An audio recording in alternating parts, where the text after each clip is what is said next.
CrunCher went AWOL for a little bit just because he wanted to pursue studies. Always something respectable when it comes to pro gaming. Really trying to balance education, especially as noted by the CSL finals currently going on. In the bottom right, we have Alicia from Team Slayers. Playing under the alias Short Stuff, Alicia has been doing really well. He qualified for the MLG Spring Arena, also made it to the group stages for the MLG Spring Championships next week.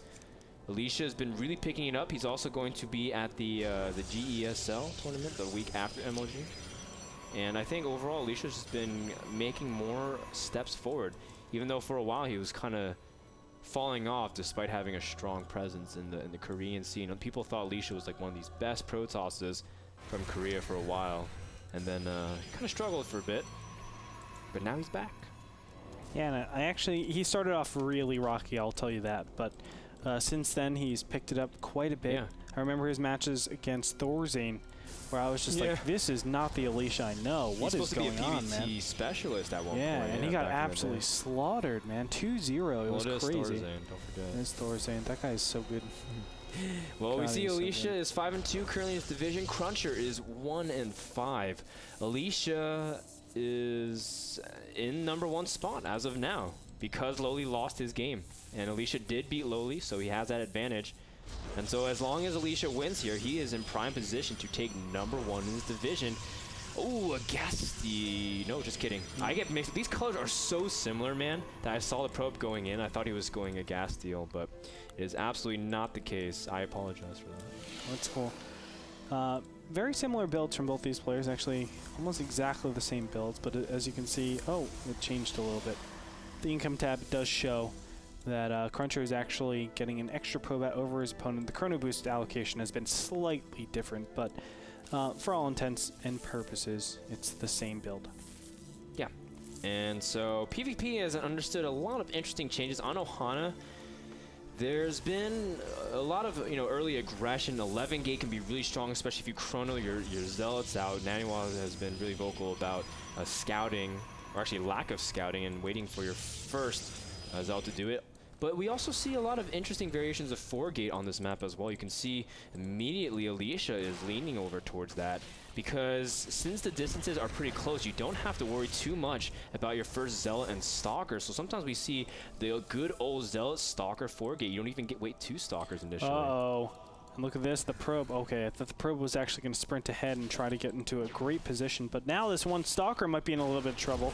He does get down the pylon before it actually finishes, but there it is. The sandwich on the Stalker actually enables CrunCher to clean up this pylon. So really nice for him, but he has to be careful because a Warpin is inbound.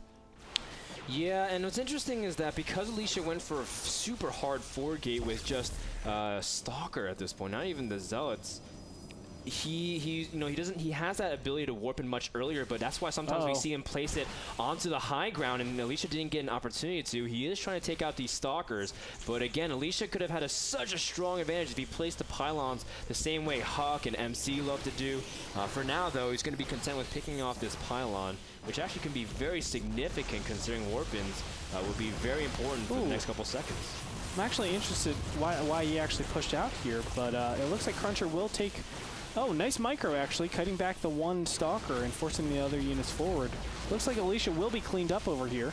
But another round of units is in, and he doesn't have any sentries out. He didn't warp anything in. Because he was supply blocked. Oh, that pylon you're right. is so huge, just like we were saying. The Immortal will come out, which is a huge game changer, adding an incredible amount of DPS. Immortals against armored units, one of the highest DPS in the game. CrunCher does have one force field left, but his sentry's getting picked off as well. Oh, just kidding. The Immortal's the one getting targeted down at this point. And you can see that at this point, CrunCher forced to pull his probes at the same time. Now starting to pick off some of those sentries. And with that, CrunCher not able to really fully engage. Immortal just forced to run. GG. Alicia takes the game #1 on Ohana after a very strong execution of micro. 4-gate. That's kind of a weird loss right there. I'm actually really confused about the loss with CrunCher's build. CrunCher still should have lost because in the end, what Alicia usually does with the build, well, not Alicia, but what Protoss players do is they put the pylons on the natural high ground, and there's almost nothing you can do. Since you don't get the warp in as fast as they do, you either target the pylons or you risk getting shot at by the stalkers, and that's why you usually warp in. 4Gate is really strong on that map still, but you still can defend it if CrunCher was able to position correctly, and I think if he defended his ramp a lot better, would have been a different case. The thing I'm thinking of is, you know, that was kind of a weaker 4-gate. It was a more economic-driven 4-gate, and the main reason for that is because you go 2 gates, you kind of skip the early Zealot, and then it actually disables you from getting advanced position. Normally, when you get the Zealot Stalker really fast, you're able to actually push up on your opponent. But when you wait for the Cyber Core, that's a lot of time that your gateway isn't doing anything. So it does not give you a lot of position. That's why it's more of a defensive thing. Well, so it was cool because Alicia was faking with the 2. Because like what CrunCher scouted was like, oh, 2 gates Stalker. He's gonna go 3 Stalker. I can go Robo, get a huge advantage in tech and gas. But what happens? Alicia just cut, added 2 more gates, immediately rushed. And what happened was CrunCher was not forthwhile in denying the pylon and the probe. If you can catch that probe initially, everything changed. But Alicia was very good about it, and that's why he was able to take that win. Okay. Well, so that being said, go ahead. Go ahead. No, you. Oh, okay. Go and do it, Andre. It's all you. That being said, ladies and gentlemen, that's going to do it for game number 1. That game was brought to you by... Twitch, of course, Twitch. Gosh. Twitch TV. Go check them out. They are esports. Ladies and gentlemen, we'll be back with game number 2 between Alicia and CrunCher after this.